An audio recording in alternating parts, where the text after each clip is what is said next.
Assalamualaikum anak-anak. Yuk kita belajar tematik tema 7 kelas 3 SD. Subtema 2 pembelajaran ketiga. Mulai halaman 85 sampai halaman 90. Support channel ini terus ya. Dayu suka menari. Ia menggunakan kain adat saat menari daerah. Kain adat saat ini sangat disukai banyak orang. Apa yang kamu ketahui tentang kain adat? Bacalah teks berikut seperti pembaca berita. Kain adat Indonesia. Indonesia dikenal sebagai negara yang kaya budaya. Salah satu sebabnya karena wilayah Indonesia sangat luas. Setiap daerah di Indonesia memiliki budayanya sendiri.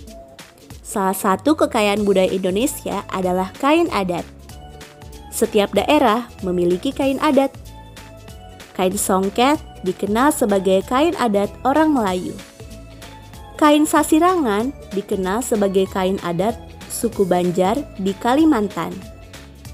Orang-orang di Jawa memiliki batik dan lurik.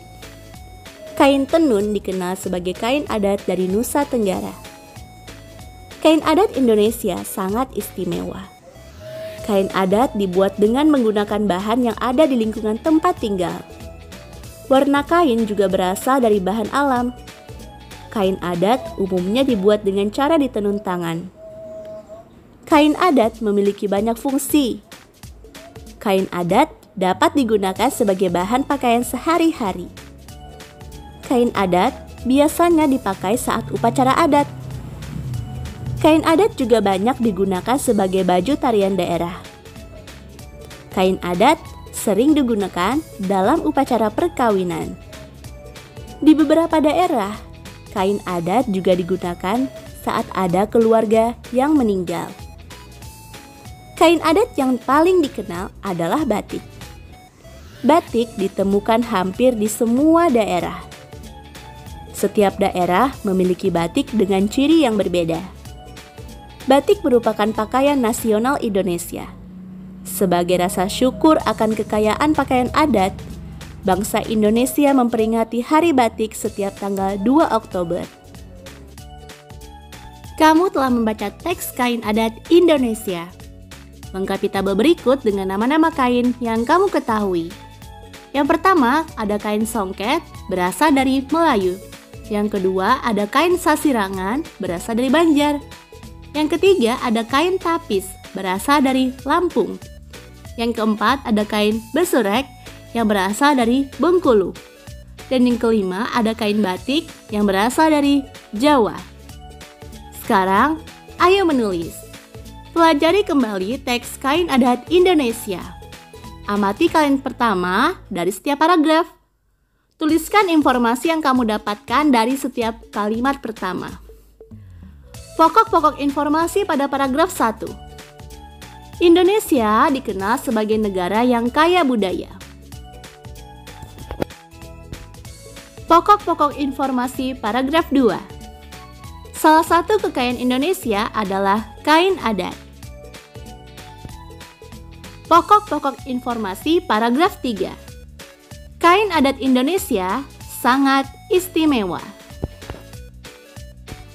Pokok-pokok informasi paragraf 4. Kain adat memiliki banyak fungsi. Dan pokok-pokok informasi paragraf 5. Kain adat yang paling dikenal adalah batik. Nah, jadi seperti itu ya. Ketika kita ingin menuliskan pokok-pokok informasi dari suatu teks, maka yang harus kita lakukan adalah mengamati kalimat pertama dari setiap paragraf, sehingga kita dapat mengumpulkan informasi dari suatu teks. Agar lebih mudah menulis pokok-pokok informasi dari setiap paragraf, sebelumnya kamu bisa memberi tanda garis bawah pada kalimat pertama dari setiap paragraf. Kemudian kamu tuliskan. Masih ingatkah kamu tarian yang Dayu pelajari? Dayu menarikan tari kreasi menenun. Kamu juga dapat berkreasi seperti Dayu. Perhatikan baju yang dipakai oleh Dayu dan teman-temannya saat menari. Mereka mengenakan kain adat.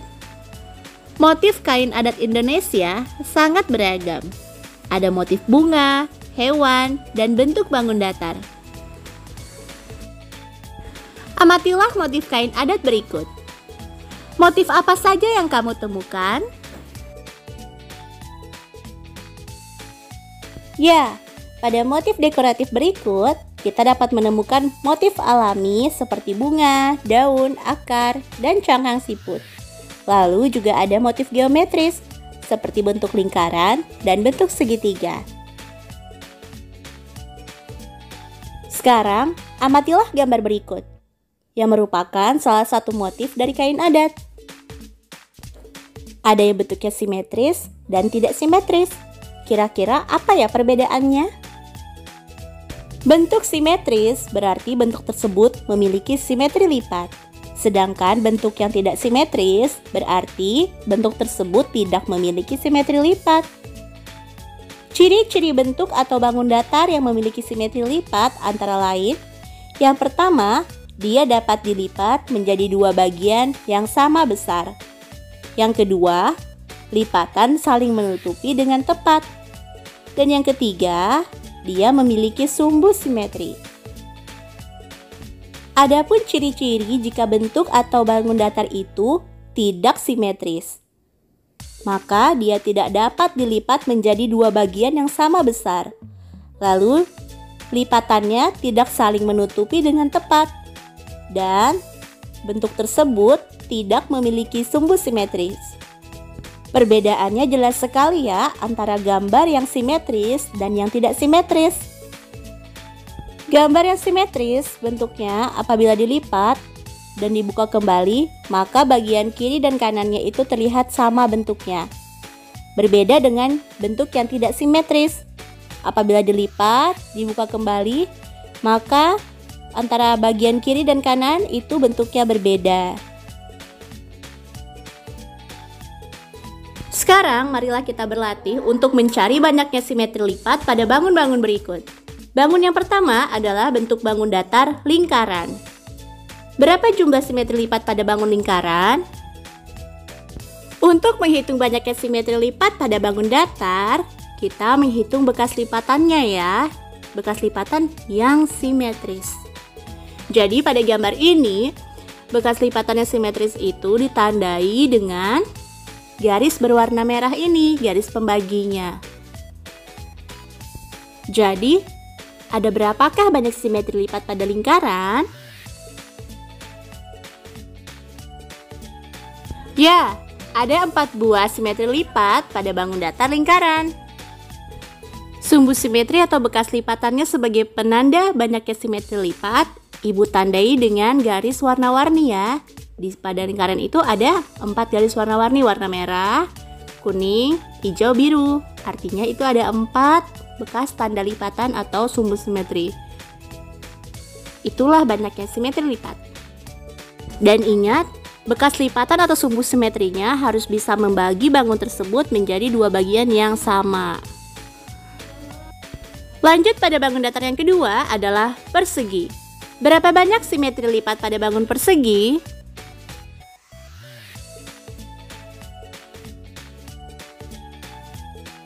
Ya, banyaknya simetri lipat pada bangun persegi adalah 4 buah. Berapa banyak simetri lipat pada bangun datar persegi panjang?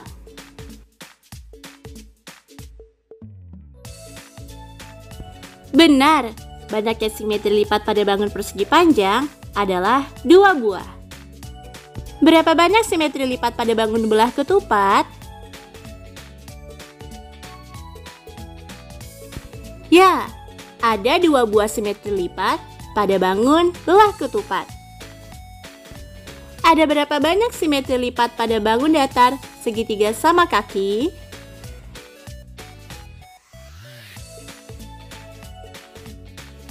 Ya, banyaknya simetri lipat pada bangun segitiga sama kaki adalah sebanyak 1 buah.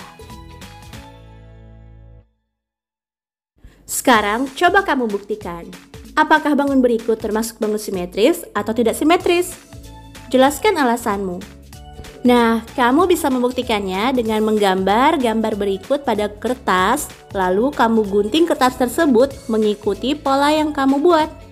Setelah itu, kamu lipat untuk mengetahui apakah bentuk tersebut memiliki simetri lipat atau tidak. Selamat mencoba! Jawab di kolom komentar ya, Ibu tunggu. Baiklah anak-anak, sampai di sini dulu ya penjelasan Ibu kali ini. Terima kasih atas perhatiannya. Jangan lupa subscribe biar gak ketinggalan materi berikutnya.